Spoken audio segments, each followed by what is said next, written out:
Assalamualaikum warahmatullahi wabarakatuh. Salam sejahtera untuk kita semua.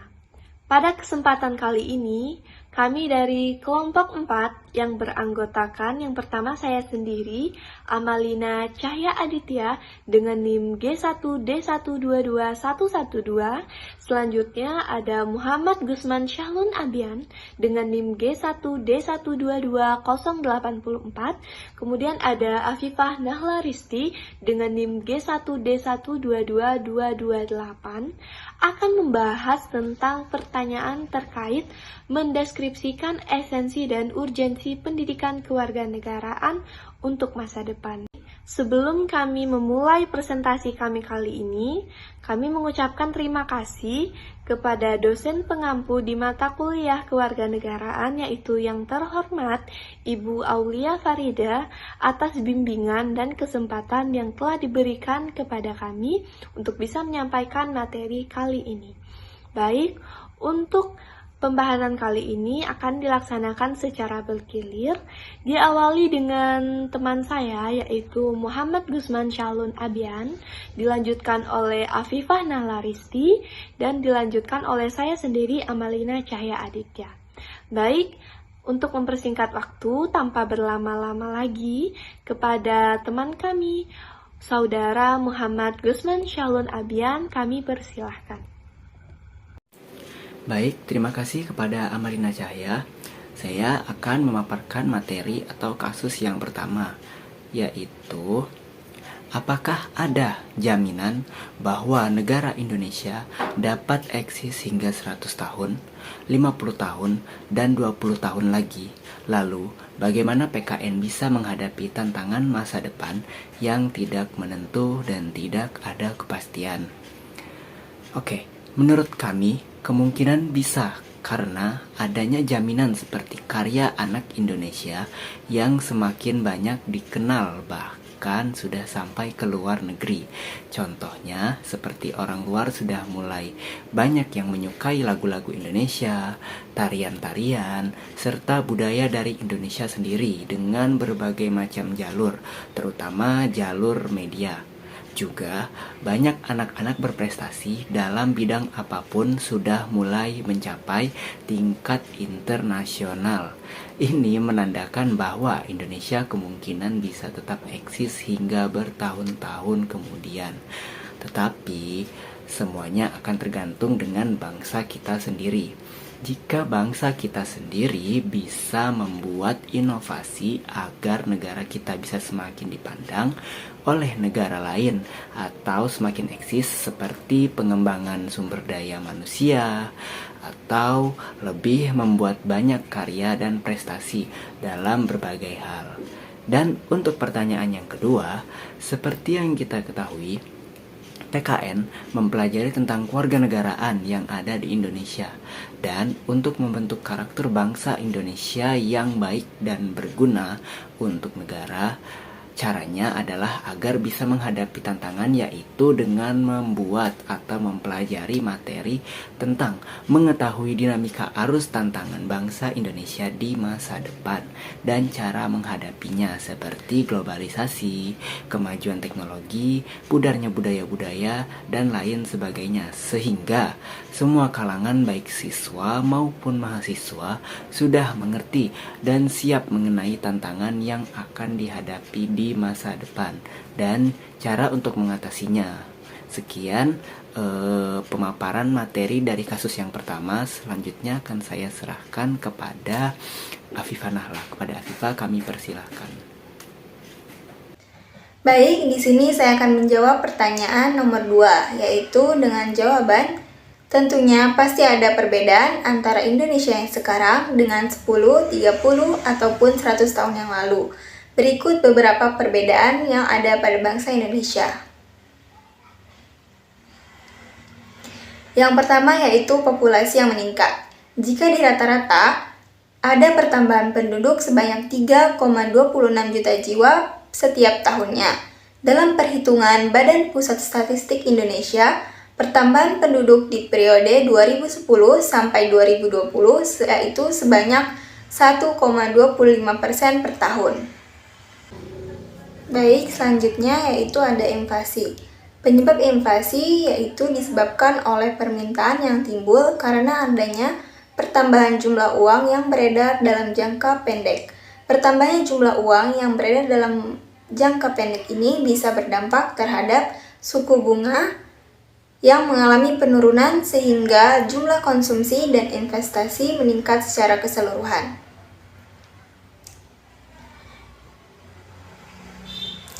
Yang ketiga yaitu globalisasi. Dampak positif dari globalisasi adalah terjadinya perubahan tata nilai dan sikap, perkembangan ilmu pengetahuan dan teknologi. Tingkat kehidupan akan menjadi lebih baik. Lalu dampak dari negatifnya adalah pola hidup konsumtif, sikap individualistik, gaya hidup kebarat-baratan, serta kesenjangan sosial. Yang terakhir adanya kemajuan teknologi. Perkembangan teknologi informasi di Indonesia ternyata dimulai dengan kehadiran radio dan televisi. Sedangkan industri televisi dimulai sejak 4 Agustus tahun 1962.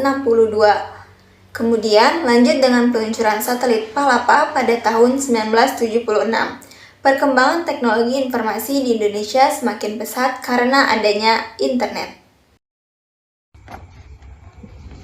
Untuk selanjutnya, saya Amalina Cahya Aditya akan membahas pertanyaan nomor 3. Baik, saya akan memulai pembahasan saya dengan membacakan soalnya terlebih dahulu. Pernahkah Anda memprediksi apa yang akan terjadi dengan negara bangsa Indonesia pada tahun 2045, yakni Indonesia Generasi Emas? Pada tahun 2045, bangsa Indonesia akan memperingati 100 tahun Indonesia merdeka. Bagaimana nasib bangsa Indonesia pada 100 tahun Indonesia merdeka? Berdasarkan hasil analisis ahli ekonomi yang diterbitkan oleh Kemendikbud di tahun 2013, bangsa Indonesia akan mendapat bonus demografi atau demographic bonus sebagai modal Indonesia pada tahun 2045. Indonesia pada tahun 2030 hingga tahun 2045 akan mempunyai usia produktif yaitu 15 tahun hingga 64 tahun yang berlimpah. Inilah yang dimaksud bonus demografi. Bonus demografi ini adalah peluang yang harus ditangkap dan bangsa Indonesia perlu mempersiapkan untuk mewujudkannya. Usia produktif akan mampu berproduksi secara optimal apabila dipersiapkan dengan baik dan benar. Tentunya, cara yang paling strategis adalah melalui pendidikan, termasuk pendidikan kewarganegaraan. Bagaimana kondisi warga negara pada tahun 2045? Apa tuntutan, kebutuhan, dan tantangan yang dihadapi oleh negara dan bangsa Indonesia?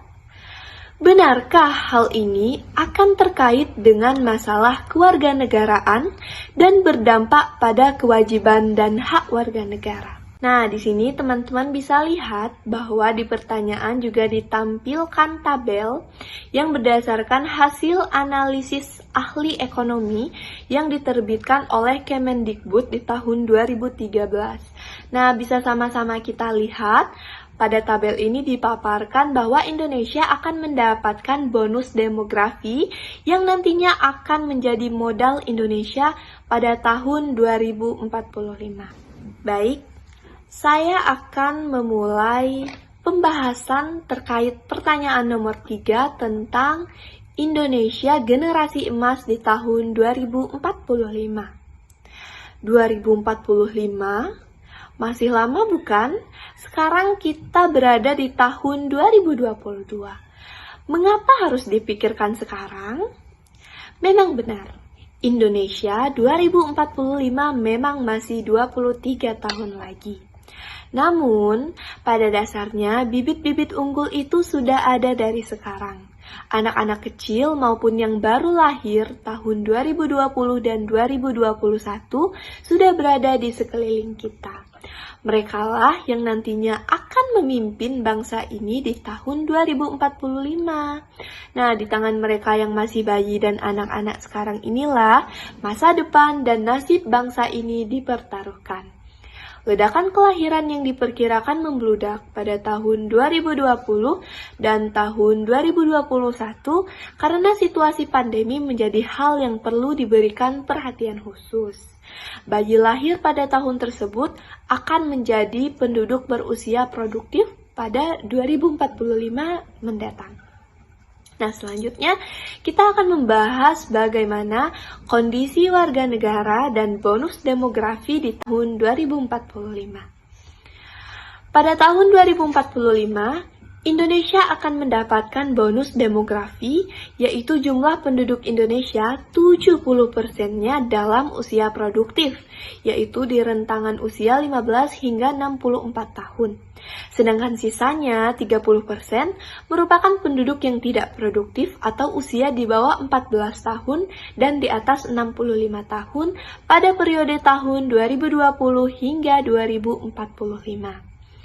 Nah, jika bonus demografi ini tidak dimanfaatkan dengan baik, akan membawa dampak buruk, terutama masalah sosial seperti kemiskinan, kesehatan yang rendah, pengangguran, dan tingkat kriminalitas yang tinggi. Melihat dari fakta yang akan dihadapi Indonesia tersebut, bonus demografi memang tidak bisa dihindari. Oke, masih tentang bonus demografi. Nah, untuk itu, lanjutannya, semua pihak, baik pemerintah, swasta, dan masyarakat harus menyiapkan generasi muda yang berpendidikan dan berketerampilan tinggi, serta inovatif dengan adopsi teknologi di masyarakat yang semakin baik dan visi ekonomi yang berorientasi industri hilir. Oke, di sini saya memaparkan tentang perubahan Indonesia dalam bidang ekonomi dalam bentuk data visualnya. Nah, teman-teman bisa perhatikan sendiri bagaimana perubahan Indonesia di dalam bidang ekonomi, bagaimana ekonomi di Indonesia pada tahun ini, dan bagaimana di tahun 2030 nanti. Oke, menurut data visual tadi, ekonomi Indonesia sangat menjanjikan. Walaupun kondisinya saat ini belum dipahami secara luas. Saat ini, ekonomi Indonesia berada pada urutan 16 besar. Pada tahun 2030, ekonomi Indonesia akan berada pada urutan 7 besar dunia. Saat ini, jumlah konsumen sebanyak 45 juta dan jumlah penduduk produktif sebanyak 53%. Nah, pada tahun 2030, diperkirakan jumlah konsumen akan meningkat hingga 135 juta dan jumlah penduduk produktif akan meningkat menjadi 71%. Nah, dengan perubahan tadi, kondisi-kondisi tadi, kita akan melihat apa saja sih tantangan untuk menuju Indonesia Generasi Emas 2045 ini. Oke, saat ini kualitas sumber daya manusia Indonesia sangat jauh tertinggal di belakang. Jika kita bandingkan dengan perkembangan negara-negara dunia, bahkan dengan negara tetangga sekalipun. Nah, melihat kondisi tersebut, maka jika kondisi tersebut terus berlangsung, dikhawatirkan negara ini akan terus menjadi ladang yang subur bagi pedagang-pedagang asing dalam memasarkan segala jenis produknya.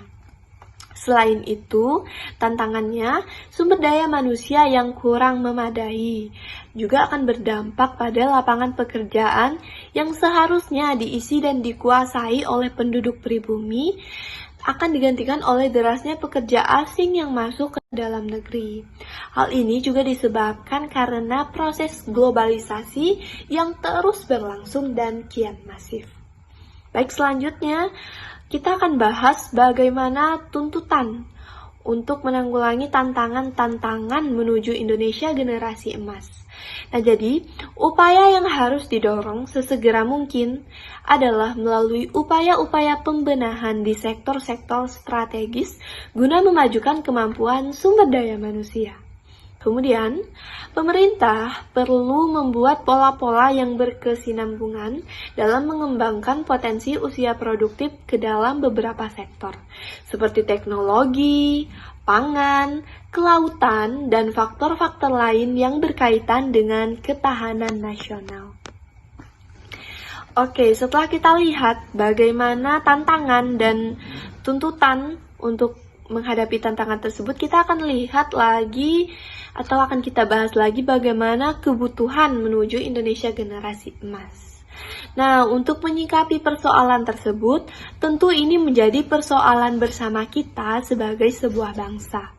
Jika peluang itu dapat dimanfaatkan dengan baik, maka peluang Indonesia sebagai negara yang kuat dalam ekonomi dan sumber daya manusia akan segera terwujud.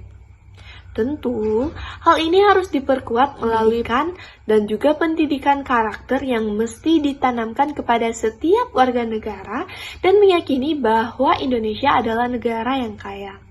Selanjutnya, tinggal bagaimana upaya kita untuk mengelola segala sumber yang ada tersebut dengan sebaik mungkin.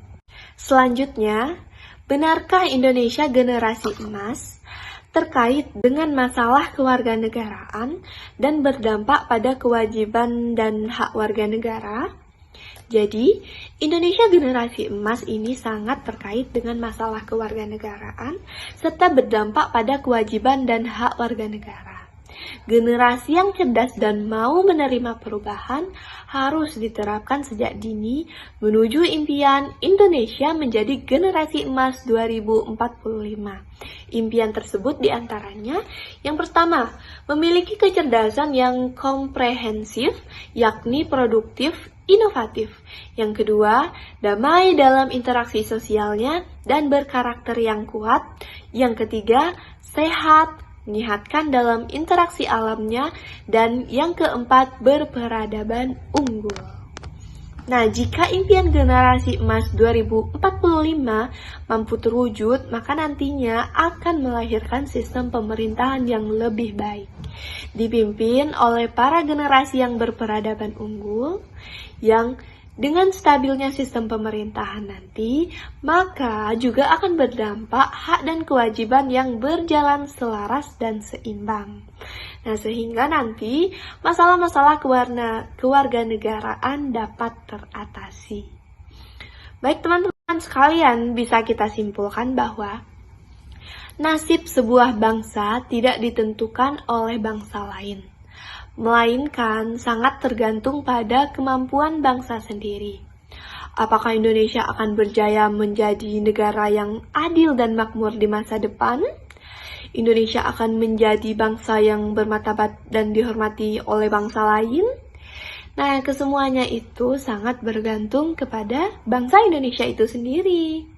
Harapannya, dengan jumlah sumber daya manusia yang berlimpah, serta memenuhi kualifikasi yang mumpuni, akan menjadi modal yang besar bagi kemajuan bangsa Indonesia ke depan. Demikian pemaparan materi kali ini. Saya, Amalina Cahya Aditya, selaku moderator. Mohon maaf jika terdapat kesalahan dan kehilafan pada sesi presentasi kali ini. Terima kasih atas perhatiannya. Saya tutup dengan quote dari Insinyur Soekarno. Bangsa yang tidak percaya kepada kekuatannya sendiri sebagai suatu bangsa tidak dapat berdiri sebagai suatu bangsa yang merdeka. Mari kita tanamkan semangat nasionalisme di diri kita menuju Indonesia Emas 2045. Terima kasih. Wassalamualaikum warahmatullahi wabarakatuh.